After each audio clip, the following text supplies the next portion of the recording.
एक बार एक 12 साल का बच्चा फुटपाथ पर बैठा हुआ होटल के अंदर देख रहा था, जैसे वर्षों का भूखा हो। उसके आंखों से आंसू बह रहे थे। जैसे ही एक आदमी उसके पास गया, पहले तो वह थोड़ा पीछे हट गया, जैसे डर गया हो कि कोई डांटेगा या भगाएगा। लेकिन उस आदमी के चेहरे पर कोई कठोरता नहीं थी। वो आदमी धीरे धीरे उसी की ओर बढ़ रहा था, जैसे कोई पुराना जानकार हो जिसे कहीं खो दिया हो। बेटा, उस आदमी ने धीमी आवाज में कहा। बच्चे ने सिर झुका लिया। उसने न तो जवाब दिया और न आंखें उठाई। शायद उसे यकीन नहीं था कि कोई बिना डांटे या सजा दिए भी बात कर सकता है। भूख लगी है? आदमी ने फिर पूछा। बच्चे ने धीरे से सिर हिलाया। हाँ। आदमी ने मुस्कुराते हुए होटल की ओर इशारा किया। चलो अंदर बैठकर खाना खाते हैं। बच्चा हिचकिचाया। उसकी आंखों में डर था और शायद कुछ टूटा हुआ विश्वास भी। मैं अंदर नहीं जा सकता, उसने धीमे स्वर में कहा। मैं गंदा हूं। आदमी वहीं रुक गया। अब दोनों के बीच कुछ कदमों की नहीं, सोच की दूरी थी। वो आदमी एक पल के लिए चुप रहा, फिर बिना एक शब्द कहे वापस होटल की ओर चला गया। बच्चे ने सोचा, शायद उसने भी सोच लिया कि मैं अंदर बैठने लायक नहीं हूं। लेकिन कुछ ही पलों में वो आदमी फिर बाहर आया, इस बार हाथ में अपनी थाली लिए हुए, और फिर वहीं फुटपाथ पर बच्चे के पास बैठ गया। बच्चा हक्का बक्का रह गया। ऐसा उसने पहले कभी नहीं देखा था कि कोई इंसान जो अच्छे कपड़े पहने हो और थाली लेकर उसके पास बैठ जाए। वो बच्चा हड़बड़ा कर उठने लगा। बैठो, आदमी ने धीरे से कहा। भूख इंसान की पहचान नहीं देखती और इंसानियत जमीन पर भी बैठ सकती है। बच्चा चुपचाप बैठ गया और दोनों ने साथ खाना शुरू किया। हर निवाले के साथ उस बच्चे की आंखों की थकान कम हो रही थी और उस आदमी की आंखें, जो शायद कई सालों से किसी के तलाश में थी, वो शायद आज मिल गया था। बच्चे ने थाली से एक टुकड़ा उठाया और चुपचाप खाने लगा। हर कौर के साथ उसके चेहरे पर थोड़ा सुकून आता जा रहा था, जैसे बहुत दिनों बाद केवल पेट नहीं, मन भी भर रहा हो। आदमी बस उसे देखता रहा। न उसने ज्यादा सवाल किए और न कोई ज्ञान दिया, सिर्फ उसके साथ खाना खाया। कब से भूख लगी थी? आदमी ने धीरे से पूछा। कल से, बच्चा बोला। परसों भी आधा पेट ही खाया था। आदमी की आंखें भीग गईं। सामने थाली में नमक रखा था, लेकिन जो नमक उसकी आंखों में उतर आया, वो किसी दुकान से नहीं खरीदा जा सकता था। तुम कहाँ रहते हो? बच्चा बोला। कभी फुटपाथ पर, कभी स्टेशन पर। मम्मी नहीं है, पापा भी नहीं मिलते अब दोनों चुप थे, लेकिन वो चुप भी किसी बोझ की नहीं, एक समझदारी की थी। जैसे दोनों ने बिना कहे बहुत कुछ कह लिया हो। कुछ पल चुप्पी के बाद आदमी ने मुस्कुरा कर पूछा, तुम्हारा नाम क्या है बेटा? बच्चा थोड़ा झिझका, फिर धीरे से बोला, आजाद। अरे वाह, आदमी ने चौंकते हुए कहा। कितना खूबसूरत नाम है। आजाद थोड़ा मुस्कुराया, लेकिन उस मुस्कान में भी एक डर छिपा था। कहीं ये तारीफ भी झूठ न हो। और आपका नाम? मेरा नाम विराज है बेटा। फिर दोनों हंसने लगे। दो अजनबी, एक जो समाज में खो गया था और एक जो समाज से कट गया था, पहली बार इंसान बनकर बैठे थे। नामों ने, उम्र ने, कपड़ों ने कोई फर्क नहीं डाला। वहां बस दो पेट थे और एक थाली इंसानियत की। खाना खत्म हो चुका था। विराज ने थाली एक तरफ रख दी और अपनी जेब से रुमाल निकालकर आजाद के मुंह पर लगे दाल के दाने को पोंछने लगा। आजाद चुपचाप उसे देखता रहा। अब कहाँ जाओगे? विराज ने पूछा। जहाँ जगह मिले वहीं चला जाऊंगा। स्कूल नहीं जाते? आजाद ने सिर हिलाया। नहीं, कॉपी नहीं है, कपड़े नहीं है, और जूते तो कभी थे ही नहीं। विराज की सांस रुक सी गई। जिस दुनिया में बच्चे ऑनलाइन पढ़ाई की वजह से मोबाइल की डिमांड करते हैं, उसी दुनिया में कोई बच्चा सिर्फ कपड़ों और कॉपी की वजह से स्कूल के बाहर है। तुम्हें पढ़ना है? हाँ, बहुत। आजाद की आंखों में चमक सी आ गई, पर लगता है वो सपना किसी और का है। विराज चुप था, क्योंकि वो जानता था यह सिर्फ एक बच्चे की नहीं बल्कि लाखों बच्चों की कहानी है। लेकिन आज इस कहानी में वो एक किरदार बनना चाहता था, फर्क करने वाला किरदार। विराज ने आजाद से कहा, आज मेरे साथ चलो, कोई मजबूरी नहीं है, बस एक रात, खाना और आराम, फिर जो कहोगे वही करेंगे। आजाद चुप रहा। वो फैसला नहीं कर पा रहा था। विश्वास करना अब उसके लिए आसान नहीं था, लेकिन विराज की आंखों में वो झलक थी जो नियत को बयान कर रही थी। आखिरकार आजाद उसके साथ चल पड़ा। विराज उसे अपनी स्कूटी पर बैठाकर अपने छोटे से फ्लैट में ले आया। वहाँ 2 कमरे थे, एक छोटा सा ड्राइंग रूम और एक सादा रसोई घर। आजाद ने चप्पल उतारी और दरवाजे के पास बैठ गया। अंदर आओ, ये तुम्हारा भी घर है, विराज ने कहा। आजाद ने फिर एक बार आश्चर्य से देखा। इतना सम्मान? उसे कभी किसी ने इस तरह नहीं बुलाया था। मैं नहा लूं? उसने धीमे से पूछा। बिल्कुल, बाथरूम वहां है। और कपड़े? मैं अभी कुछ लाता हूं। वो पहली बार था जब किसी ने उसे सिर्फ भूखा नहीं देखा, इंसान भी माना। जब आजाद नहा कर निकला तो विराज ने एक साफ शर्ट और पैजामा निकाल कर ले आया। थोड़े बड़े हैं, लेकिन चलेंगे। आजाद ने कपड़े पहन लिए। उसके बाल गीले थे और चेहरा चमक रहा था। वह अभी वहीं था, लेकिन जैसे उसके चेहरे पर बचपन लौट आया हो। विराज कमरे में गया और अलमारी से एक पुरानी डायरी निकाल लाया। उसमें एक चिट्ठी रखी थी, पीली पड़ी हुई, किनारे मुड़े हुए। ये देखो, विराज ने कहा, ये मेरे पापा की चिट्ठी है। जब मैं तुम्हारी उम्र का था, उन्होंने मुझे लिखा था, कभी किसी भूखे को खाना दो तो उसका सिर मत झुकने देना। आपके पापा अब नहीं हैं? विराज ने धीरे से सिर हिलाया। नहीं, लेकिन उनका लिखा हुआ हर शब्द अब भी जिंदा है, और आज वो सब तुम्हारे साथ है। आजाद ने पहली बार किसी पिता की चिट्ठी को ऐसे पढ़ा जैसे वो उसके अपने हों।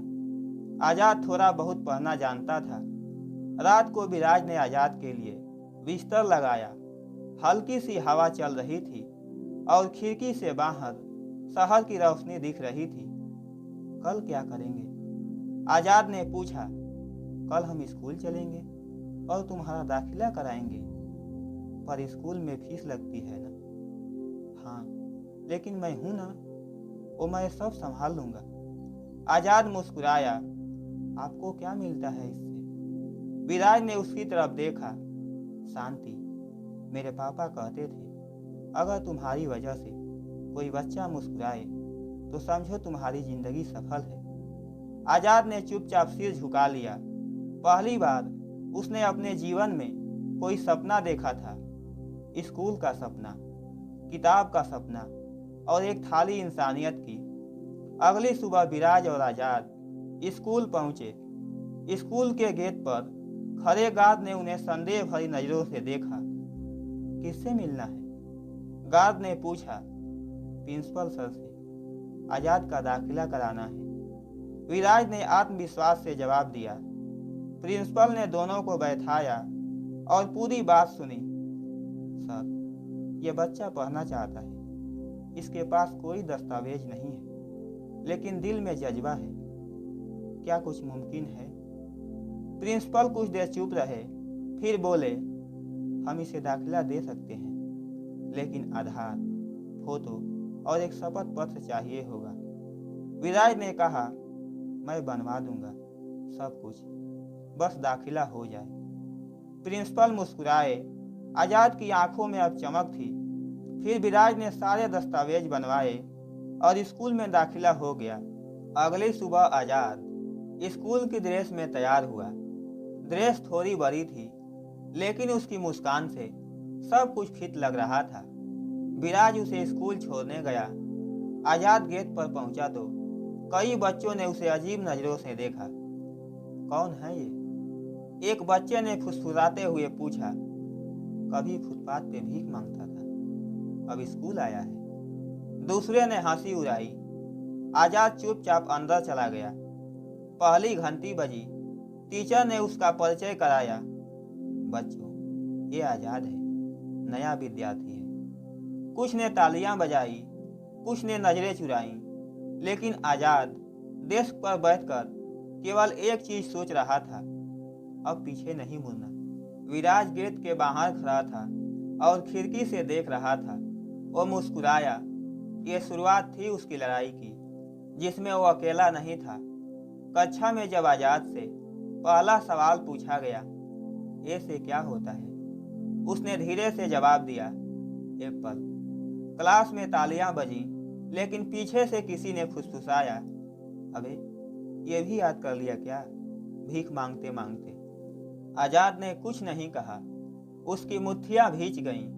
टीचर ने गौर किया और कहा, तुम सब ध्यान दो, ज्ञान किसके पास है, ये कपड़े और जूते तय नहीं करते। कक्षा में सन्नाटा छा गया। लंच टाइम में भी कुछ बच्चे आजाद से दूरी बनाए रहे, लेकिन दो बच्चे, रीना और कबीर, उसके पास आए। हम तुम्हारे साथ बैठ सकते हैं? रीना ने पूछा। आजाद ने पहली बार मुस्कुरा कर कहा, हाँ। उस दिन उसे ये एहसास हुआ, नफरत ज्यादा समय नहीं टिकती अगर इरादे मजबूत हों। स्कूल के तीसरे दिन टीचर ने सब बच्चों को एक निबंध लिखने को कहा। मेरा सपना। आजाद ने पेन उठाया, लेकिन ठहर गया। न तो उसने कभी पेन से कुछ लिखा था और न ही कभी ठीक से पेन पकड़ा था। फिर उसने धीमे से टीचर से कहा, क्या मैं बोल सकता हूँ सर? मैं लिख नहीं पाता अभी ठीक से। टीचर बोले, बिल्कुल बेटा, सुनाओ। आजाद खड़ा हुआ। मेरा सपना है कि एक दिन मैं भी किसी को पढ़ा सकूं, किसी को भूखा ना सोना पड़े। मैं खाना नहीं, आत्मसम्मान बांटना चाहता हूं। पूरी कक्षा शांत थी। कोई कुछ नहीं बोला। टीचर की आंखें नम हो गईं। बच्चों, ये होता है सपना, जो सिर्फ अपने लिए नहीं, दूसरों के लिए जिया जाए। आजाद की कहानी धीरे धीरे स्कूल में फैलने लगी। कुछ अभिभावकों ने शिकायत की, हमारे बच्चे किसी भिखारी के साथ नहीं बच सकते। विराज को स्कूल बुलाया गया। आपका इरादा सराहनीय है, लेकिन समाज की सोच इतनी जल्दी नहीं बदलती। प्रिंसिपल ने कहा। विराज ने गहरी सांस ली। अगर समाज की सोच नहीं बदलती तो क्या हम कोशिश करना बंद कर दें? नहीं। प्रिंसिपल मुस्कुराए, पर हमें धीरे धीरे चलना होगा। विराज बाहर आया और देखा आजाद स्कूल की बेंच पर बैठा हुआ उसे देख रहा था। उसकी आंखों में एक ही सवाल था, सब ठीक है ना? विराज ने सिर हिलाया। तू बस पढ़ता रह, बाकी मैं देख लूंगा। विराज ने सोशल मीडिया पर एक पोस्ट डाली, एक थाली इंसानियत की। उसमें एक तस्वीर थी जिसमें आजाद विराज के साथ खाना खा रहा था। पोस्ट वायरल हो गई। लाखों लाइक्स, हजारों कमेंट्स। आपने जो किया वो प्रेरणा है, ऐसे ही बदलाव आएगा। लेकिन कुछ ने आलोचना भी की, ड्रामा है, पब्लिक स्टंट। विराज ने कुछ नहीं कहा। उसने सिर्फ एक बात कही, अगर किसी की भूख मिटाने में ड्रामा लगता है तो मैं हर रोज ये ड्रामा करूंगा। उस रात विराज और आजाद ने साथ बैठकर वही तस्वीर देखी।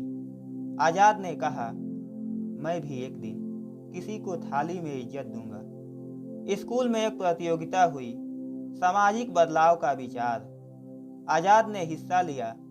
उसका विषय था, भूख सिर्फ पेट की नहीं होती, मन की भी होती है। जब उसने स्टेज पर बोला, पूरा स्कूल खड़ा हो गया। टीचर, स्टूडेंट्स, प्रिंसिपल सब तालियां बजा रहे थे। आजाद को पहला पुरस्कार मिला, एक किताब और एक पेन। वो तराफी से ज्यादा उस पेन को देखता रहा, क्योंकि उसके लिए वो सिर्फ पेन नहीं था, वो उसकी पहली पहचान थी। विराज उसे गले लगाते हुए बोला, ये तो बस शुरुआत है। आजाद ने मुस्कुराकर कहा, और अंत, जब मैं किसी आजाद को आजाद करूंगा। एक लोकल रिपोर्टर को इस कहानी की खबर लगी। वो स्कूल पहुंचा और आजाद से मिला। तुम्हारी कहानी तो प्रेरणादायक है। रिपोर्टर बोला, मेरी नहीं। आजाद बोला, उनकी है, जिन्होंने भूखे को थाली दी और फिर स्कूल की सीढ़ी दिखाई। रिपोर्टर ने पूछा, तुम्हारा सपना अब क्या है? आजाद ने मुस्कुराकर कहा, एक ऐसा स्कूल खोलना जहां कोई बेसहारा बच्चा भी पढ़ सके। अखबार में अगले दिन हेडलाइन थी, एक थाली इंसानियत की और एक सपना बदलाव का। समय बीतता गया। आजाद की पहली परीक्षा आई। वो नर्वस था पर तैयार भी। विराज ने उससे कहा, नंबर जरूरी है, लेकिन उससे जरूरी है कोशिश। परीक्षा हुई और नतीजे आए। आजाद ने अच्छे अंक लाए। स्कूल में सभी ने उसकी तारीफ की, लेकिन कुछ अब भी सवाल उठाते थे, कितने दिन टिकेगा ये? विराज हर सवाल के बदले मुस्कुराता, जितने दिन इंसानियत जिंदा है। 3 साल बीत चुके थे। आजाद अब 10वीं में था। खुद बच्चों को पढ़ाता था, फुटपाथ पर, रेलवे स्टेशन के पास। हर रविवार वो खाना बांटता और किताबें भी। लोग अब उसे छोटा मास्टर कहते थे। एक दिन किसी बच्चे ने उससे पूछा, तुम इतना सब क्यों करते हो? आजाद ने कहा, क्योंकि एक दिन किसी ने मेरे लिए भी किया था। उम्मीद का आंगन धीरे धीरे अपनी पहचान बना रहा था। आजाद ने 12वीं की परीक्षा भी अच्छे अंकों से उत्तीर्ण की। अब उसके सामने कॉलेज में दाखिला लेने का विकल्प था। विराज ने हमेशा उसे उच्च शिक्षा प्राप्त करने के लिए प्रोत्साहित किया था। आजाद के मन में अब भी अपने स्कूल का सपना पल रहा था, लेकिन वह यह भी जानता था कि एक अस्थायी और अच्छी तरह से चलने वाले स्कूल के लिए पर्याप्त धन की आवश्यकता होगी। उसने विराज से इस बारे में बात की। विराज ने कहा, आजाद, तुम्हारा सपना बहुत बड़ा और नेक है। इसे पूरा करने के लिए हमें एक ठोस योजना बनानी होगी। क्यों न पहले तुम अपनी ग्रेजुएशन पूरी कर लो। इस दौरान तुम कोई अच्छी नौकरी करके कुछ पैसे भी इकट्ठा कर सकते हो। मैं भी अपनी तरह से तुम्हारी मदद करता रहूंगा। आजाद को विराज की सलाह सही लगी। उसने शहर के एक प्रतिष्ठित कॉलेज में दाखिला लिया और पूरी लगन से पढ़ाई करने लगा। वो जानता था कि शिक्षा उसके सपने को साकार करने के लिए एक महत्वपूर्ण हथियार साबित होगी। कॉलेज के दिनों में उसने पार्ट टाइम काम भी किया। कभी ट्यूशन पढ़ाया तो कभी छोटे मोटे प्रोजेक्ट पर काम करके कुछ पैसे बचाए। विराज भी अपने स्तर पर आजाद के सपने को पूरा करने में जुटे रहे।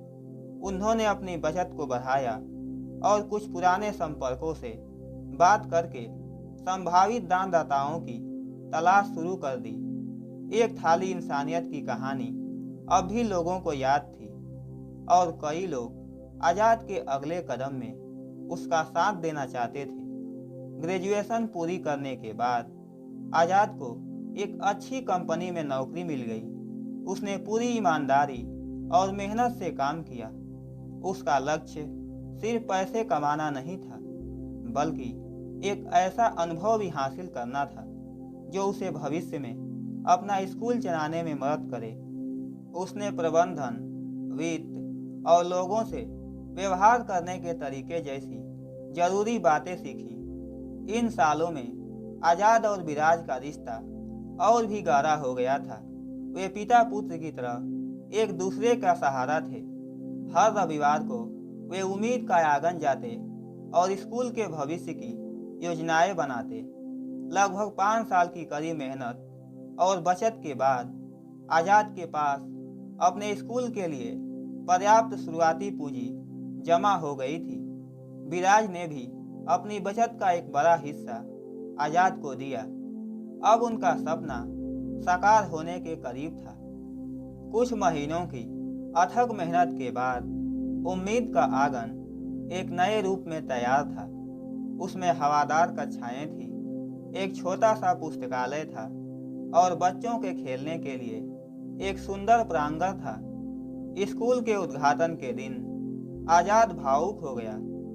उसने उन सभी लोगों को धन्यवाद दिया जिन्होंने उसके सपने को साकार करने में मदद की थी, खासकर विराज को जो हमेशा उसके साथ खड़े रहे। विराज ने मुस्कुराकर कहा, आजाद, यह सिर्फ तुम्हारा सपना नहीं था, यह हम दोनों का सपना था और आज यह सच हो गया। आजाद के अनुभव और विराज के मार्गदर्शन से स्कूल सफलतापूर्वक चलने लगा। आजाद ने न केवल शिक्षा पर ध्यान दिया बल्कि बच्चों के पोषण और स्वास्थ्य का भी ख्याल रखा, क्योंकि वो जानता था कि एक स्वस्थ शरीर में ही स्वस्थ मन निवास करता है। उम्मीद का आंगन अब सिर्फ एक स्कूल नहीं था, यह एक ऐसा परिवार बन गया था जहां हर बच्चा सुरक्षित और प्यार महसूस करता था। और इस तरह आजाद और विराज दोनों का सपना पूरा हो गया था, जो अनगिनत बच्चों के जीवन को रोशन कर रहा था। मेरे प्यारे दोस्तों, ये कहानी आपको कैसी लगी? आप अपनी राय कमेंट बॉक्स में दे सकते हैं।